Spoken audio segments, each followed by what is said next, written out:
Supporting the local artist, how important is that for you?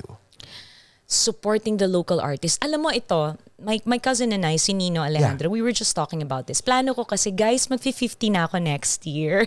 Ikaw ba, ano? 52 na ako. 52 ka na? Yes. Matanda ka pala sa amin. Yes. I did not know that. Oh, I see. Okay. So, in a couple of months, I will be turning, in 3 months, I'll be turning 50. So, gusto kong makarating ng Korea since the last time akong nagpunta sa Korea was 20 years ago. So, hindi rin ako nakalibot. And I want to understand bakit nila tayo parang milya na yung parang they became a soft power.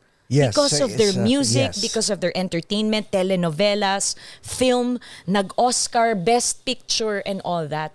How did this happen? Bakit to think na, di ba, tayong Pilipino, iniisip ko yan eh, di ba, tayo naman yung kung tutuusin eh. Yeah. Di ba tayo sa mga Broadway musical, sa mga ganyan na tayo, before pa na ang galing natin maging kumanta, umarte, hindi naman matatawanan din yung mga direktor natin right. and all. So sabi ko, bakit tayo naunahan? Yun yung gusto kong maintindihan. Bakit, what is it about Do you have an idea? I do. And we were discussing this. You know what? It's apparently parang strategy ng gobyerno nila na suportahan talagang arts, suportahan talagang entertainment scene because that is their way to put themselves on the map. Yes. And because of that, yumayaman din sila because they create that industry na talagang, yes, you can see BTS talagang naman yung billion na pinapasok na revenue nun.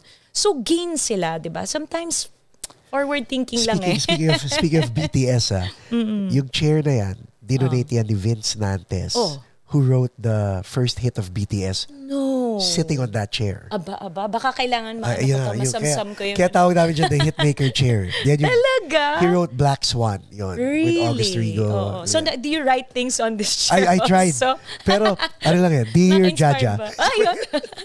Hanggang pala. But, speaking, so you said how important is it to support the Filipino artists. Yun nga yung sinasabi ko. Kasi napaka-talented natin. It's just a question of course, maybe having somebody in the government na will have this strategy na, sige, suportahan natin ng mga singers, actors, film, and all that. And really put budget into it, di ba? Isa yon. And number 2, lahat din tayo. Dapat suportahan din natin yung sariling atin. And madalas din kasi nagkakaroon ng mga factions, di ba? Aray ko. Kasi gusto namin si ganito, kaya sisirain namin si ganito. Yung ganon.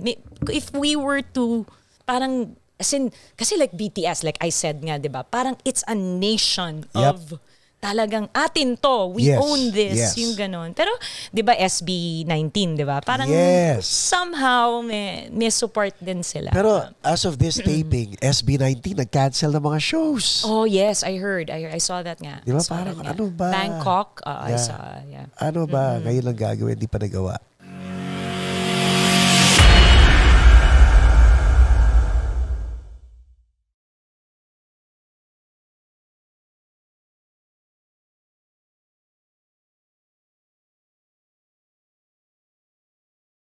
Visit ABBAeServices.com for fast medical transcription service. This podcast episode is brought to you by AB Music Creative.